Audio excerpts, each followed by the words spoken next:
एक कुतिया ने बताया कि कौन सी स्त्री बिना किए का पाप भोगती है। श्रोताओं, एक कुतिया का ये प्रसंग आपको जीवन में बहुत कुछ सिखा कर के जाएगा। ये कहानी आपको कई पापों से बचाएगी जो हमसे अनजाने में बन जाते हैं। और ये तो आप जानते ही हैं कि पाप चाहे जानकर हो या फिर अनजाने में, पाप तो पाप होता है और पाप की सजा तो हमें भोगनी ही पड़ती है। इस बात के कई उदाहरण हैं। गौतम ऋषि की पत्नी भी अनजाने में एक पाप कर बैठी थी। देवी अहिल्या ने जानबूझकर इंद्र के साथ में सहवास नहीं किया था। इंद्र ऋषि गौतम का छद्म वेश धारण कर के अहिल्या के पास में आया था, जिसे माता अहिल्या पहचान नहीं पाई और उसी अनजाने में हुए पाप के कारण उन्हें हजारों वर्षों तक पत्थर की शिला के रूप में रहना पड़ा। ये बात समझाने का तात्पर्य ये है कि अनजाने में हुए पाप का फल भी हमें भोगना ही पड़ता है। तो उन पापों से कैसे अपने आप को बचा सकते हैं, इसलिए ये कहानी सुनना हमारे लिए बहुत जरूरी है। दर्शक बंधुओं, मद्र देश में एक देव शर्मा नाम का ब्राह्मण रहा करता था। देव शर्मा समस्त वेद शास्त्रों को जानने वाला था, इसीलिए वो अक्सर धर्म कर्म में तत्पर रहता था। वो प्रतिदिन यज्ञ, दान और संध्या उपासना किया करता था। इसके साथ साथ वो धन दौलत से भी वो संपन्न था। देव शर्मा की स्त्री भी अत्यंत चरित्रवान और पति प्राणा थी। एक दिन देव शर्मा ने अपने घर पे पिता का श्राद्ध करवाया। नगर के सभी ब्राह्मणों के लिए भोजन के लिए आमंत्रित किया। जब ब्राह्मण लोग उसके घर पे पधारे तो देव शर्मा ने सबका विधिवत पूजन किया, सबको भोजन कराया और दान दक्षिणा देकर सबको विदा कर दिया। आशीर्वाद देकर सभी ब्राह्मण अपने अपने घरों को चले गए। तब देव शर्मा अपने घर के द्वार पर आकर खड़ा हो गया। तब उसने क्या देखा कि उसके घर के बाहर एक कुतिया और एक बैल आपस में बात कर रहे थे। वो उन दोनों की बातचीत को बड़े ध्यान से सुन लगा। कुतिया और बैल की वार्ता को सुनकर देव शर्मा को बड़ा ही आश्चर्य हुआ। और आश्चर्य इस बात का हुआ क्योंकि वो कुतिया और बैल उसके ही माता पिता थे, जो मृत्यु के बाद कुतिया और बैल के रूप में उत्पन्न हुए थे। पूर्व जन्म के किसी पाप ने उन्हें अधम योनि में धकेल दिया। देव शर्मा ये जानकर बड़ा दुखी हुआ और सोचने लगा कि ये तो बड़े दुर्भाग्य की बात है कि मेरे माता पिता पशु योनि को प्राप्त हुए हैं। कहते हैं कि पुत्र के होने से पिता को मोक्ष मिल जाता है, पर मेरे होते हुए भी मेरे माता पिता अधम योनि में दुख भोग रहे हैं। मुझे इनकी मुक्ति के लिए कोई ना कोई उपाय निकालना चाहिए। श्रोताओं, वो रात भर जागकर उनकी मुक्ति का उपाय निकालता रहा, परंतु उसको कुछ भी समझ नहीं आ रहा था। तब वो सुबह होने पर गुरु वशिष्ठ जी के पास में गया। देव शर्मा को अत्यंत उदास देखकर गुरु वशिष्ठ ने पूछा, हे ब्राह्मण, मेरे पास आने का क्या प्रयोजन है? कृपया मुझे बताइए। तब बड़ा ही दुखी होता हुआ देव शर्मा कहता है, हे ऋषिवर, मैं एक विशेष प्रयोजन से आपके पास में आया हूँ और मुझे उम्मीद है कि आप ही मेरी चिंता का निवारण कर सकते हैं। मैं अपने उस दुख को लेकर बड़ा ही दुखी हूँ।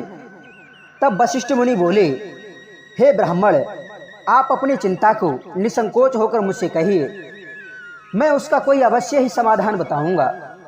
प्यारे श्रोताओं, तब देव शर्मा कहता है कि हे मुनिवर, कल जब मैंने अपने पिता का श्राद्ध किया था और ब्राह्मणों को भोजन कराकर जब अपने घर से उन्हें विदा कर दिया, तो फिर मैं निकलकर अपने द्वार पर जाकर खड़ा हो गया।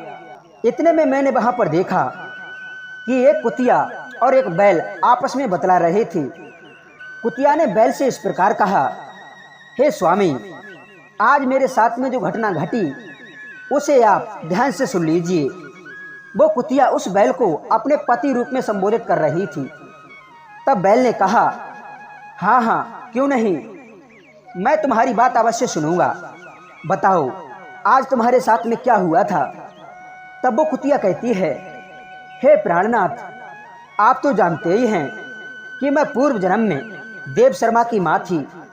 आज मेरा बेटा देव शर्मा जब श्राद्ध की तैयारी कर रहा था तो ब्राह्मणों के भोजन के लिए जो खीर तैयार होने वाली थी, उस खीर में जो दूध पड़ने वाला था, वो दूध एक पात्र में भरा हुआ रखा था। उस दूध में एक सर्प ने आकर जहर उगलकर उसे दूषित कर दिया था। यह दृश्य मैं अपनी आंखों से देख रही थी। यह देखकर कि दूध विषैला हो गया है, मुझे बड़ी चिंता हुई। मैंने सोचा कि इस दूध से जो खीर बनकर के तैयार होगी, उसको खाकर सारे ब्राह्मण मर जाएंगे। मेरा पुत्र अकारण ही ब्रह्म हत्या के दोष का और राजदंड का भागी हो जाएगा।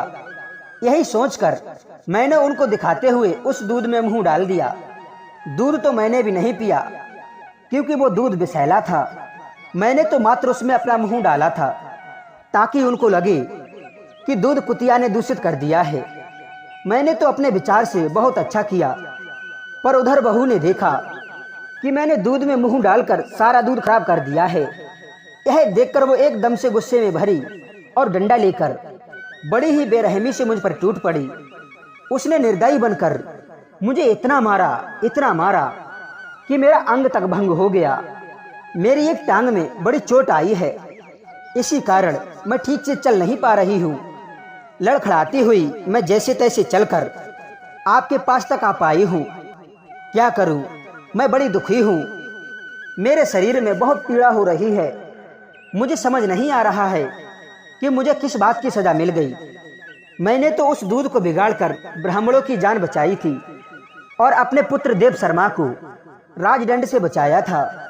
मैं अभी जरूर कुतिया के रूप में हूँ, पर पिछले जन्म में तो मैं उसकी माता ही थी। अब वो मुझे भूल गया, इसमें मेरा क्या दोष है। कुतिया की बात सुनकर वो बैल बड़ा दुखी हुआ।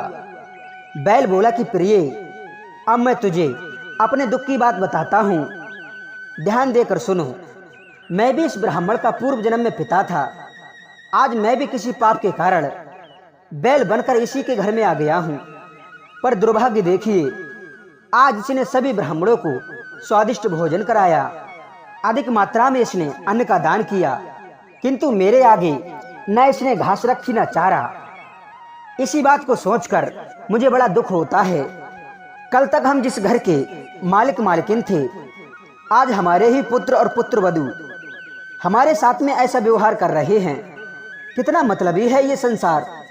इतनी बात कहकर देव शर्मा गुरु वशिष्ठ से बोला, हे मुनिवर, मैं अपने माता पिता की ये दशा देखकर बहुत दुखित हूँ। मुझे बड़ा ही दुख हो रहा है। पूरी रात मेरी यही सोचने में निकल गई कि मैंने आज तक ऐसा कोई पाप कर्म नहीं किया है। मैं हमेशा से धर्म कर्म ही करता आया हूँ, फिर भी मेरी माता को, मेरे पिता को ऐसे दुख झेलने पड़ रहे हैं।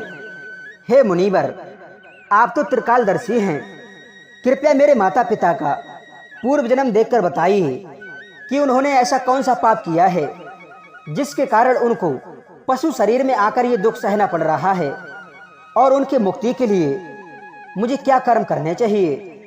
तब गुरु वशिष्ठ ने उनके पूर्व जन्म पर दृष्टि डाली और अपनी दिव्य दृष्टि से देखकर सारा हाल बताया।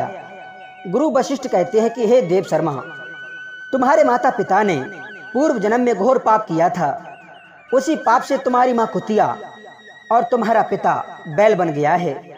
तब देव शर्मा ने पूछा कि गुरुदेव, मेरे माता पिता ने कौन सा पाप किया था, मुझे ये समझाने की कृपा करें।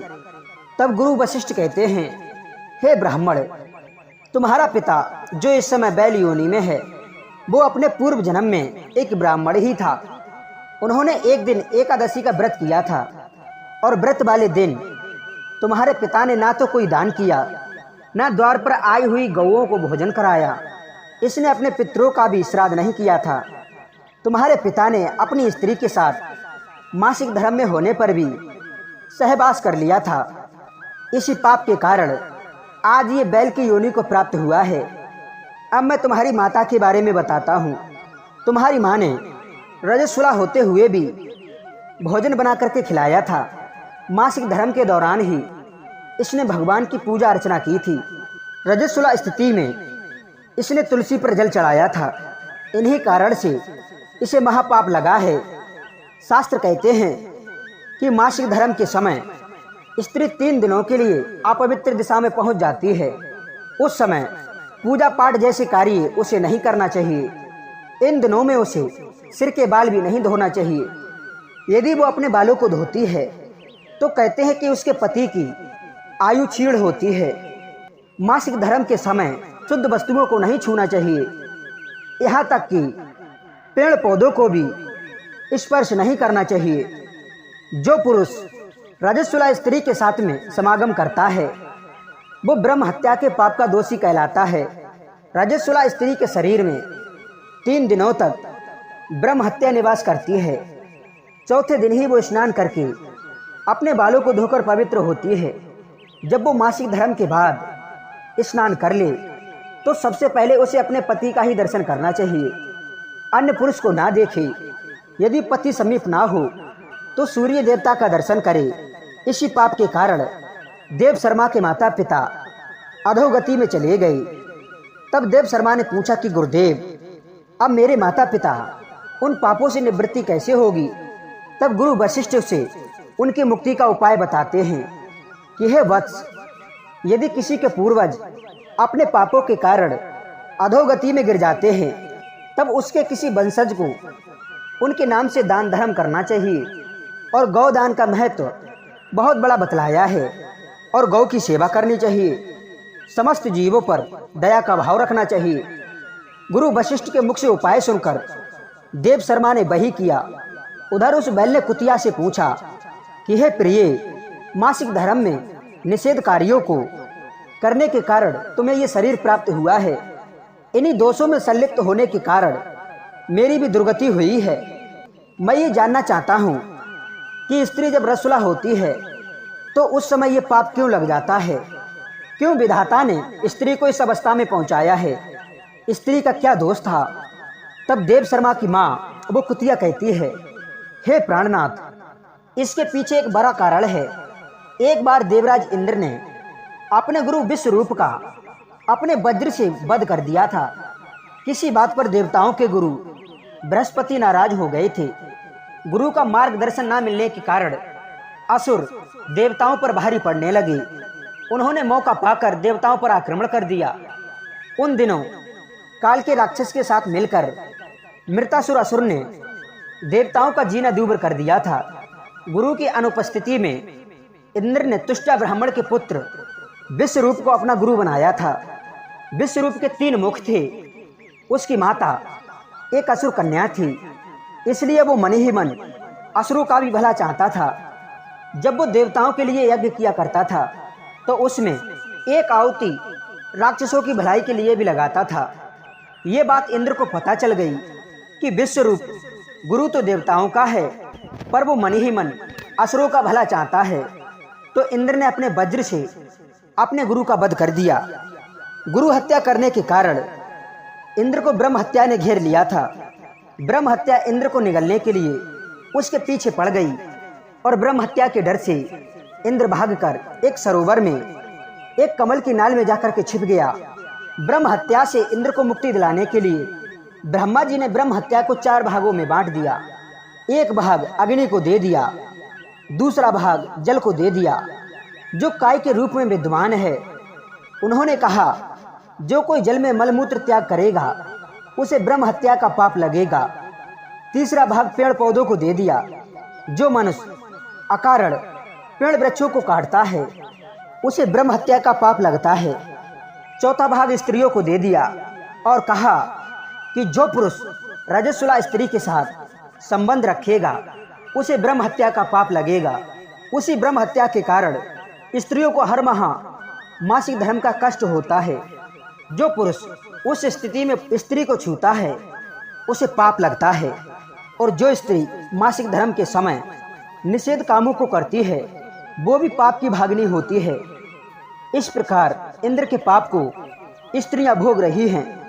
जो पाप स्त्रियों ने किया ही नहीं था उनको उसको भोगना ही पड़ता है। देवता लोग मनुष्य के कार्य के लिए कल्याण करते हैं और देवताओं को मारने के लिए स्त्री ने उस पाप का भाग स्वयं ले लिया।